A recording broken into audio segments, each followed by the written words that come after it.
Hi everyone, my name is Smita Minj. Welcome back to my channel. So आज इस video में जो टॉपिक हम डिस्कस कर रहे हैं वो है women's and mass media part 2। Part 1 भी इस टॉपिक की मैंने बनाई हुई है, उसको भी आप लोग ज़रूर से देख लीजिएगा। वहाँ पे आप लोगों को इंट्रोडक्शन पार्ट मिल जाएगा, मास मीडिया का meaning, definition, types of mass media and relation between women and mass media. ये सारे टॉपिक्स आपको फर्स्ट पार्ट में देखने को मिलेंगे। और आज के सेकंड पार्ट में जो टॉपिक हमें देखने हैं वो है positive effect of mass media on women, negative effect of mass media on women and recommendations and conclusion. ये 4 पॉइंट जो है आज की वीडियो में हम डिस्कस करेंगे। ये टॉपिक आप लोगों को पढ़ना होता है बीएड में 4th सेमेस्टर में, जहाँ पे आप लोगों का एक सब्जेक्ट रहता है gender, school and society. Gender, school and society BEd 4th semester unit 5 का ये टॉपिक है विमेंस एंड मास मीडिया। देखते हैं positive effect of mass media on women. First point है इकोनॉमिक एम्पावरमेंट। इकोनॉमिक एम्पावरमेंट का ये मतलब होता है कि महिलाओं को पैसों के लिए किसी और पे निर्भर नहीं होना पड़ता है, वो स्वतंत्र रूप से अपनी कमाई जो है अच्छे तरीके से कर सकती हैं, क्योंकि मास मीडिया के थ्रू विमेंस को अधिक से अधिक चीज़ों की जानकारी होता है, उनके बीच में अवेयरनेस जो है वो बढ़ती है, उनको ज़्यादा एम्प्लॉयमेंट अपॉर्चुनिटीज़ के बारे में पता चलता है, उस अपॉर्चुनिटी से उनको एम्प्लॉयमेंट मिलता है और वहाँ से वो पैसे जो है वो कमा सकती है और फाइनेंशियली जो है वो इंडिपेंडेंट हो सकती है। ये है हमारा first point, economic empowerment. Through mass media, women have become financially capable. They have got more and more employment opportunities. Due to the abundance of employment opportunities, the area of selection has also increased, and women have started going to high income employment, due to which they have become financially empowered. Next point हमको देखना है availability of employment opportunities. यानी कि यहाँ पर भी वही बात है कि मास मीडिया के थ्रू उनको ज़्यादा अपॉर्चुनिटीज़ मिलती है, ज़्यादा एम्प्लॉयमेंट अपॉर्चुनिटीज़ के बारे में उनको पता चलता है, और अलग अलग क्षेत्रों में तो महिलाएं जाती है, मास मीडिया में ही उनको काफ़ी सारा जो अपॉर्चुनिटी है वो मिलता है। जैसे कि एडिटर बन सकते हैं, वो राइटर बन सकते हैं, वो रेडियो में जा सकते हैं, रेडियो जॉकी जो है वो बन सकते हैं, कंटेंट राइटिंग कर सकते हैं। इस तरीके की काफ़ी सारी अपॉर्चुनिटीज़ जो है महिलाओं को मिलती है, और इससे उन जो एम्प्लॉयमेंट रेट है वो इंक्रीज़ होता है और महिलाओं की जो स्थिति है उसमें सुधार आता है। Due to increase of mass media, women got employment in newspapers as editors, writers, correspondents, etc. Similarly, employment was also received in radio. Radio में भी वो जा सकती है, टीवी में जा सकती है, फिल्म्स में जा सकती है। Women also tried their hand in the area which were earlier reserved for men. ऐसे कई क्षेत्र हैं जहाँ पे पहले सिर्फ पुरुष ही जो है वो काम करते थे, या ऐसा माना जाता था कि पुरुष ही इस काम के लिए बेहतर हैं। पर आज के ज़माने में मास मीडिया के थ्रू, जागरूक होने के थ्रू जो महिलाएं हैं वो भी इन क्षेत्रों में आ रही है। Women have got many employment opportunities as radio jockeys, news readers, models and actresses in advertisements. ये था हमारा second point, availability of employment opportunities. Third point हमको देखना है अवेबिलिटी ऑफ प्लेटफॉर्म, यानी कि मास मीडिया के थ्रू महिलाओं को अपनी बात रखने का एक प्लेटफॉर्म मिल रहा है, एक जगह मिल रही है। जैसे पहले महिलाएं अपनी राय कहीं नहीं देती थी, अपने आइडियाज़, अपने थॉट्स, ये सारी चीज़ें जो है, अपने इमोशंस जो है वो एक्सप्रेस नहीं कर पाती थी, उनको इतनी फ्रीडम ही नहीं थी, या उनको पता ही नहीं था कि हम किसके पास अपनी बात रखें, कहाँ पर अपनी बात रखें। मास मीडिया के थ्रू ये जो एक दिक्कत है महिलाओं की वो दूर हो गई, और उनको एक प्लेटफॉर्म मिला जहाँ पे वो अपनी बातों को रख सकते हैं। Through the media, women got such a powerful platform or medium through which their feelings and ideas can be easily conveyed to the public. Women are now expressing their views more effectively than ever before. Next fourth point हमको देखना है women empowerment, यानी कि women empowerment भी है वो हमको देखने को मिलता है। Women are getting empowered through media, women see other women like themselves in the centre of the media and try to do so, by which self development is developing in women and she is getting empowered automatically। जब महिलाएं जो है वो mass media का उपयोग करती हैं, वो देखती हैं कि मीडिया में अन्य कई महिलाएं हैं जो बढ़ चढ़कर अपना योगदान दे रही हैं, जो उन्हीं के बीच में से होती हैं, नॉर्मल ही होती हैं, पर वो अपनी एक आवाज़ उठाती हैं और एक प्लेटफॉर्म के थ्रू जो है वो आगे बढ़ने का कार्य करती हैं। सो उनको देख के ही दूसरी जो महिलाएं हैं वो मोटिवेट होती हैं। उनको लगता है कि जब ये है मीडिया पे आकर के ये अपनी बात रख रही हैं, या ये इस क्षेत्र में आ रही है, ये इस काम में आ रही हैं, तो हम क्यों पीछे रहें, हम भी जो है आगे बढ़ते हैं। सो इस तरीके से क्या होता है, वुमेन एम्पावरमेंट जो है वो होता है। नेक्स्ट फिफ्थ पॉइंट है हमारा development of consciousness. Development of consciousness का ये मतलब है कि महिलाएं जो पहले कई मुद्दों के बारे में उनको जानकारी नहीं होती थी, ज़्यादा कुछ पता नहीं होता था, उनको उन सारी जो मुद्दे हैं उनके बारे में वो जानकारी इकट्ठा कर सकती हैं और उस पर एक्शन ले सकती हैं। Programmes are being broadcast on various social issues through media, यानी कि अलग अलग जो सामाजिक मुद्दे होते हैं उनके बारे में जो है हम मीडिया में देखने को पाते हैं, चाहे हम न्यूज़पेपर में देखें, चाहे हम मैगजीन्स में देखें, चाहे टीवी में देखें, चाहे हम रेडियो में किसी इशू के बारे में सुने। तो जब हम इन चीज़ों को सुनते हैं, देखते हैं, पढ़ते हैं, तो हमको जो है चीज़ों के बारे में पता चलता है और उस पर हम वर्क कर सकते हैं। Through this programmes consciousness is being developed among women. When women are told in the media about superstition, dowry system, child marriage, etc., then there is definitely development of consciousness। यानी कि इन सारी चीज़ों के बारे में जो सुपरस्टिशंस होते हैं कि ऐसा करने से ऐसा होता है, जो अंधविश्वास वाली चीज़ें होती है, उसमें जो है महिलाएं बहुत ज़्यादा बिलीव करती हैं। दहेज प्रथा है, बाल विवाह, ये सारी चीज़ों के बारे में पहले महिलाओं को उतनी जानकारी नहीं थी कि इन सब चीज़ों से हम कैसे डील करें, कैसे इन चीज़ों को रोके, जो चीज़ गलत है उसको हम कैसे बंद करें, ये सारी चीज़ों के बारे में महिलाओं को पहले पता नहीं होता था। बट मास मीडिया जो है इसके थ्रू जो है महिलाओं को बहुत सारी जानकारी मिल रही है, इससे वो अवेयर हो रहे हैं, जागरूक हो रहे हैं और अपनी स्थिति जो है उसको सुधार रहे हैं। नेक्स्ट है हमारा pressure on government. Pressure on government का ये मतलब है कि महिलाओं के प्रति अगर मान लीजिए कहीं पे कुछ हिंसा हो रही है या उनके साथ कुछ भी हैरेसमेंट हो रहा है, सो इन सारी चीज़ों को पहले क्या होता था, दबा दिया जाता था, ज़्यादा उजागर नहीं करते थे।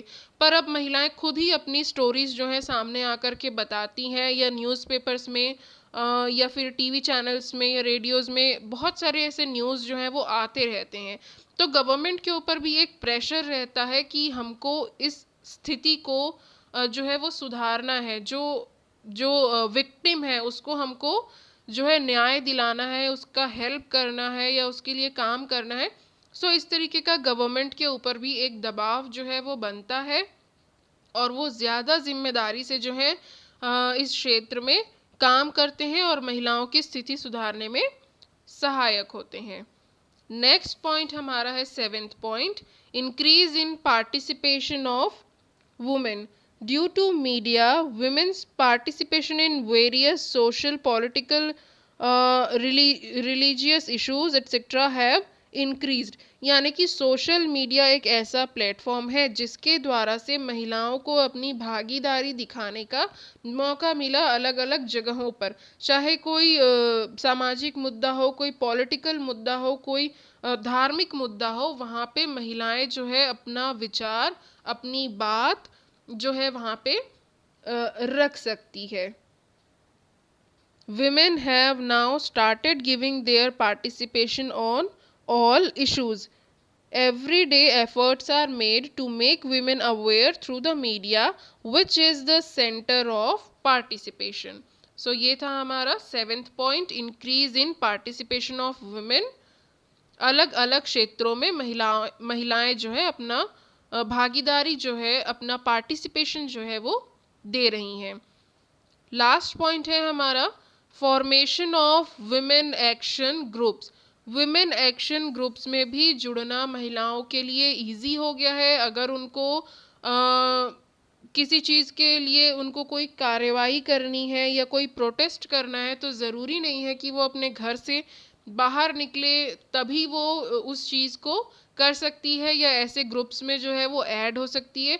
अपने घर में बैठे बैठे ही महिलाएं ऑनलाइन माध्यम से अपना ग्रुप बना सकती हैं अलग अलग प्रकार से, और अपने मन की बातें जो है वहाँ पे रख सकती हैं।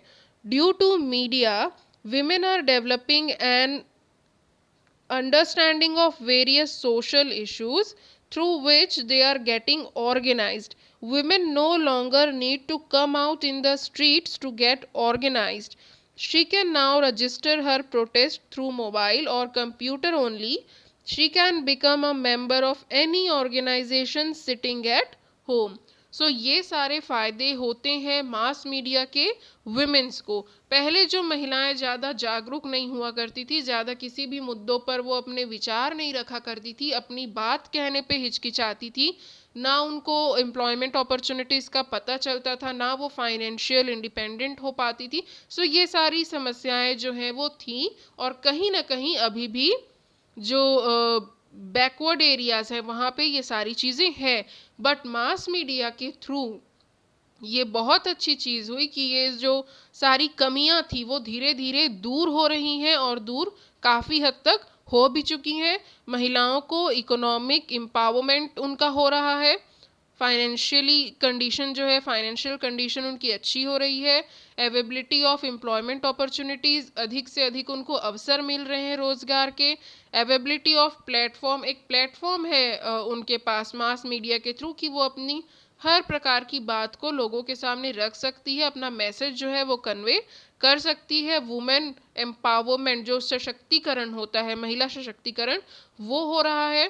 डेवलपमेंट ऑफ कॉन्शियसनेस, अधिक से अधिक चीज़ों के बारे में वो अवेयर हो रही हैं और उस पर काम कर रही हैं। प्रेशर ऑन गवर्नमेंट भी महिलाओं की स्थिति को सुधारने में जो है आगे आ रहे हैं तेज़ी से। Increase in participation of women, अलग अलग मुद्दों पे, चाहे सामाजिक हो, चाहे धार्मिक हो, चाहे पॉलिटिकल हो, महिलाएं हर क्षेत्र में अपनी बात जो है खुल के रख सकती हैं और उसमें आगे आ सकती हैं। Formation of women action groups, तो ये सारे जो है पॉजिटिव चीज़ है, मास मीडिया का पॉजिटिव इम्पैक्ट है महिलाओं के जीवन में। अब हमको देखना है कि नेगेटिव इफेक्ट्स क्या है मास मीडिया का। सो फर्स्ट पॉइंट है प्रेजेंटेशन ऑफ स्टीरियोटिपिकल इमेज, यानी कि कई जगहों पे टीवी सीरियल्स में हमको अक्सर देखने को मिलता है कि बहुत एक स्टीरियोटिपिकल इमेज जो है महिलाओं की दिखाई जाती है। जैसे कि जो बहू है वो बहुत आदर्श बहू है, घर का सब काम अच्छे से कर रही है। अगर कोई सिस्टर इन लॉ है, कोई ननंद वगैरह दिखाते हैं तो उनको दिखाता है कि ये अपनी जो घर की बहू है उसके साथ अच्छा व्यवहार नहीं कर रही है, जो सास है वो अपनी बहू को परेशान कर रही है, या इस तरीके की चीज़ें भी जो है काफ़ी हद तक दिखाई जा रही है। तो इससे भी एक गलत इमेज जो है वो बनती है। सो ऐसी चीज़ों को अवॉइड करना चाहिए। सेकेंड पॉइंट है considering women as the object of display. Women को मास मीडिया में डिस्प्ले ऑब्जेक्ट के रूप में भी जो है बहुत ज़्यादा जो है इस्तेमाल किया जाता है। अगर रेडियो में उनका इस्तेमाल कर रहे हैं तो उनको रहता है कि महिलाएं जो हैं अपनी आवाज़ को बहुत ज़्यादा मधुर और अच्छा बना करके बोलें, जिससे लिसनर्स जो हैं वो बहुत ज़्यादा अट्रैक्ट हो। अगर कोई कपड़ा है या कोई ज्वेलरी है उसमें अधिकतर जो सुंदर अच्छी दिखने वाली महिलाएं हैं उनको लिया जाता है, या फिर अगर कोई मेंस प्रोडक्ट भी है, पुरुषों के लिए कोई चीज़ है, अगर पुरुष ये परफ्यूम लगा रहे हैं तो महिलाएं उसकी तरफ आकर्षित हो रही हैं, तो वहाँ पे महिला का कोई काम नहीं है, फिर भी उसको जो है दर्शाया जा रहा है। सो एक डिस्प्ले ऑब्जेक्ट बन के भी जो है कई जगह पे महिलाएं रह गई है मास मीडिया के माध्यम से, तो ये एक गलत प्रभाव है। नेक्स्ट पॉइंट है लैक ऑफ मीडिया एथिक्स, यानी कि मीडिया में चीज़ें अच्छे से दिखाई तो जाती है पर कुछ चीज़ें बहुत बढ़ा चढ़ा के दिखा दी जाती है। मान लीजिए कि किसी प्रकार का हिंसा हुई या कुछ हुआ महिलाओं के साथ, उसको इतना बढ़ा चढ़ा करके बता देंगे। कई बार लोग अपना नाम और जो भी है आइडेंटिटी उसको उजागर नहीं करना चाहते, पर फिर भी वो इतना उस पे हल्ला हो चुका होता है कि सारी चीज़ें उजागर हो चुकी होती हैं। सो ये भी एक जो है बुरी चीज़ है। नेक्स्ट पॉइंट है emphasis on physical beauty. Physical beauty के पीछे ही मतलब सब लोग एकदम बहुत ज़्यादा उस चीज़ को जो है इम्पोर्टेंस देते हैं। आपको सीरियल में जो लड़कियां देखने को मिलेंगी वो अच्छी, जो आपको फिल्मों में लड़कियां देखने को मिलेंगी जो हीरोइंस होती हैं वो बहुत सुंदर होंगी, गोरी होंगी, उनका मतलब फिजिकल ब्यूटी जो है वो ऐसा कि जो देखे वो एकदम अट्रैक्ट हो जाए। सो इस तरीके की चीज़ें यहाँ से जो है रेसिज्म जो है वो हमको देखने को मिलता है, तो ये नहीं करना चाहिए। नेक्स्ट पॉइंट है presenting women as enemies of women.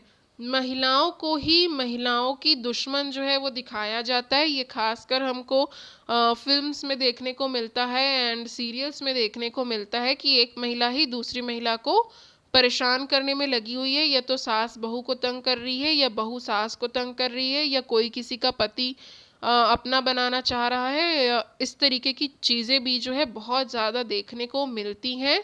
सो ऐसी चीज़ों को दिखाने से अवॉइड करना चाहिए।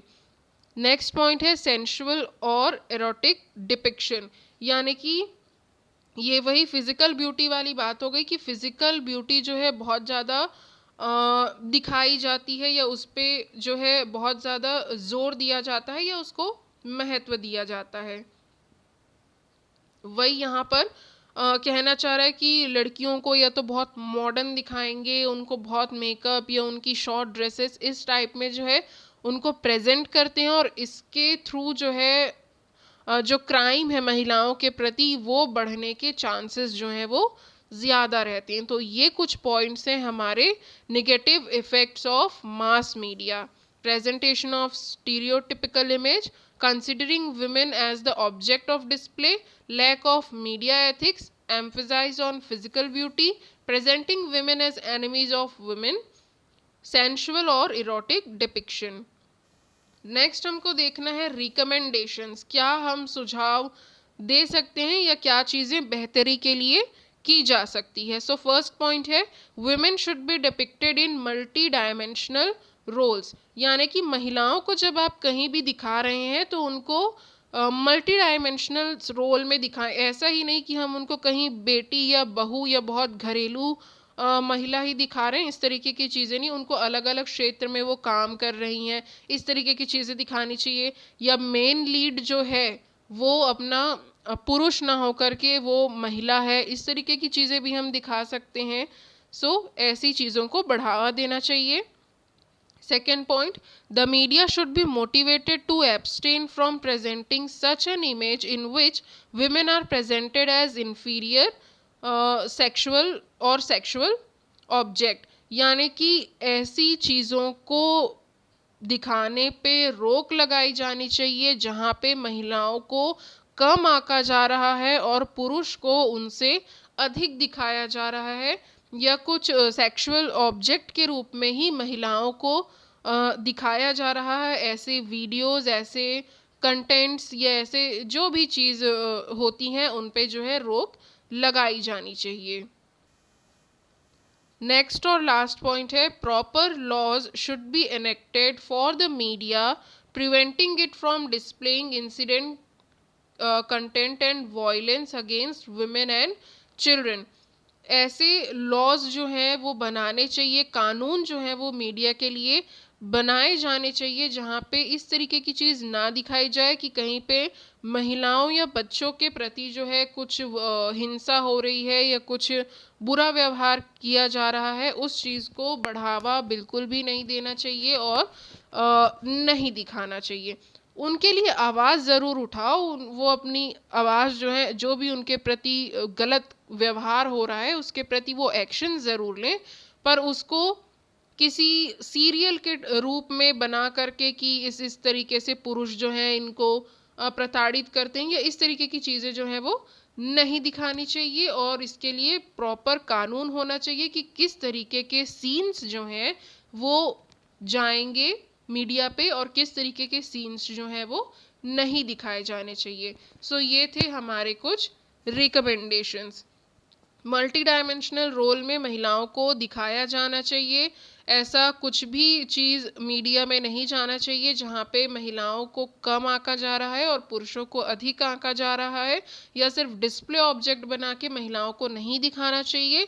और मीडिया के लिए प्रॉपर कानून होने चाहिए कि किस तरीके के सीन्स जो हैं वो लोगों के सामने जाएंगे और किस तरीके के सीन्स जो हैं वो नहीं जाएंगे।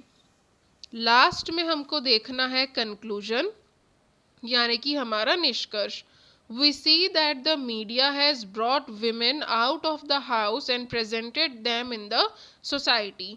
हमको ये देखने को मिलता है कि मीडिया के वजह से जो है वुमेन्स जो है, जो महिलाएं हैं, चार दीवारी के अंदर ही रहती थी, वो अब बाहर निकलने लगी है, चीज़ों को जानने लगी है, समझने लगी है और समाज में अपना एक स्ट्रॉन्ग इमेज जो है वो बना रही हैं। The media has presented many types of ideas in front of women. और मीडिया जो है वो बहुत सारे टाइप के आइडियल्स जो है वो प्रस्तुत करता है महिलाओं के सामने। Now the women has to decide which ideal she has to follow. और ये महिलाओं के ऊपर है कि वो किसको अपना आइडियल मानती हैं, क्यों मानती हैं और किस प्रकार से उनको फॉलो कर रही हैं। अब टीवी में तो हम देखते हैं कि एक महिला है जो अपने प्रति हो रहे हिंसा के खिलाफ आवाज़ नहीं उठाती है, कुछ एक्शन नहीं लेती है, अपने घर में बच्चों में ही खुश रहती है, तो हम अपना आइडल इसको भी मान सकते हैं। और वहीं हम एक और महिला को देख रहे हैं जो कि अपने साथ हो रहे गलत व्यवहार के लिए वो एक्शन लेती है, आवाज़ उठाती है, बाहर निकल के वो काम कर रही है, फाइनेंशियल इंडिपेंडेंट हो रही है। तो ये दोनों तरीके की महिलाओं को हम देख रहे हैं। तो ये हमारे ऊपर है कि हम किसको अपना आइडियल मान रहे हैं, किसको फॉलो कर रहे हैं, किसके जैसे बनना चाह रहे हैं। Man can not and should not choose the role model for women. इसमें पुरुषों की भागीदारी नहीं होनी चाहिए और ना ही वो किसी महिला को फोर्स कर सकते हैं कि तुम इसको ही देखो, इसको ही अपना रोल मॉडल मानो और इसके ही अनुसार चलो। Women should be given so much freedom to choose their own ideal. यानी कि महिलाओं को ये पूरी पूरी स्वतंत्रता है और होनी ही चाहिए कि वो स्वयं अपने आप से ही अपना आइडल चूज करें और उसको फॉलो करें, और जो उनको सही लगता है उस चीज़ पे वो आगे बढ़ें, अपने आप को भी डेवलप करें, अपने सोसाइटी की और जो महिलाएं हैं उनको भी जागरूक करें और उनको भी डेवलप करें, अपना एक स्ट्रॉन्ग और बेहतर इमेज जो है वो बनाएं। सो यहाँ पे हमारा ये टॉपिक जो है वो कंप्लीट होता है, विमेन एंड मास मीडिया। इसके बारे में सारी चीज़ें हमने कवर कर ली हैं। उम्मीद है आप लोगों को सारी चीज़ें जो है अच्छे तरीके से समझ में आ गई होंगी। सो सब कुछ समझ आया होगा, वीडियो अच्छी लगी होगी तो लाइक ज़रूर से कर लीजिएगा, सब्सक्राइब कर लीजिए चैनल को एंड फ्रेंड्स के साथ ज़रूर से शेयर करिए ताकि इस तरीके के नोट्स जो हैं वो सभी बच्चों तक पहुंच सके। सो मिलेंगे अब नेक्स्ट वीडियो में नेक्स्ट टॉपिक के साथ। Thank you.